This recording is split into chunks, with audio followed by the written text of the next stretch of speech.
¿Cuál es la diferencia entre el espíritu y la fuerza que denominan demiurgo? En conferencias escuché que el bien y el mal alimentan a ambos.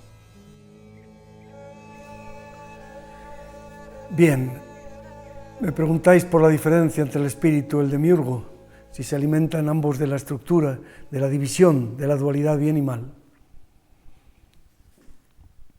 Demiurgo es una creación y espíritu es una fuerza creadora. Y al mismo tiempo de disolución. El demiurgo es artificial y el espíritu es la esencia misma, anterior a toda artificialidad.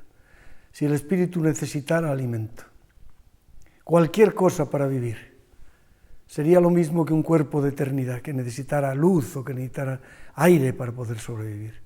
En el mundo del ensueño no se necesita nada para vivir.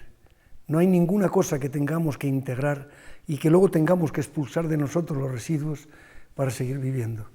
Eso es lo que de alguna forma interpenetra lo que llamaríamos la inmortalidad.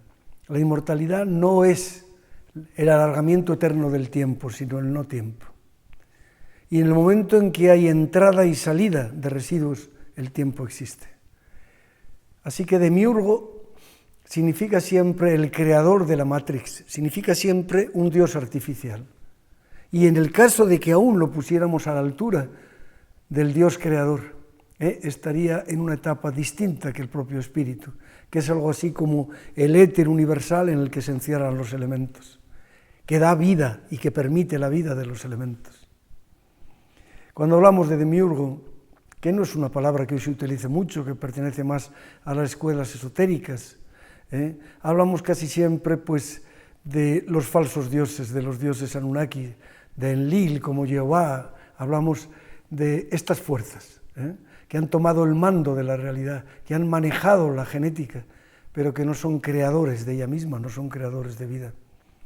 No es el vínculo con los Elohim. Así que el demiurgo existe dentro de los procesos de la cuarta dimensión y no existe más allá, en el sentido esotérico del término que se le puede dar a esa palabra.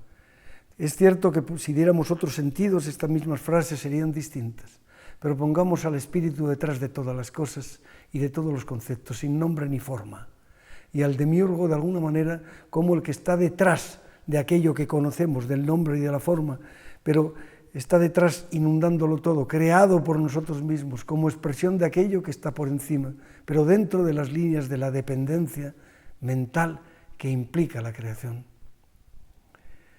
Hablar de estas cosas significa siempre meterse en un mundo abstracto y concreto al mismo tiempo y difícil de caminar por él con cierta dignidad. Pero por decirlo de una forma sencilla, demiurgo sería el Dios que somos capaces de concebir todavía en nosotros. Unos le ponen barba blanca y otros van un poco más lejos y lo hacen como una conciencia que inunda todas las cosas.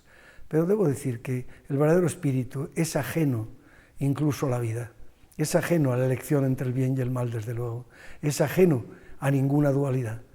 Si el demiurgo se alimenta de eso, si partes del demiurgo son angélicas y partes demoníacas y ambas se alimentan de eso, ese demiurgo nunca atravesará la frontera de la quinta dimensión hacia la séptima. Y son muchos los que han creado esa imagen y los que han creado ese arquetipo. Pero no es el arquetipo del absoluto, de lo que es anterior a la fuente, de lo que es la chispa divina que el ser humano es en esencia. Ajo.